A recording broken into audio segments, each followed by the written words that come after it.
Pattern drawing. Kids, here we see a bird near her cage.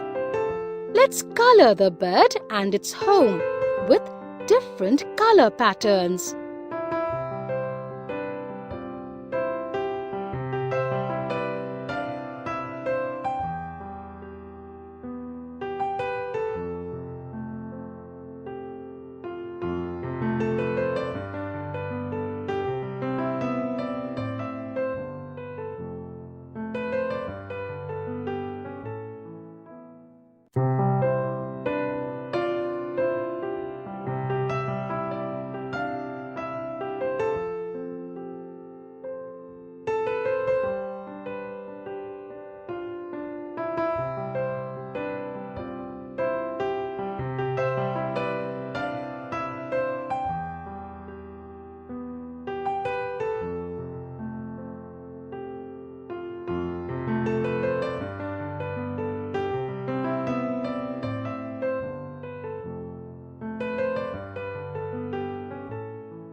First, color the picture and then, with the help of sketch pen, make different patterns as shown.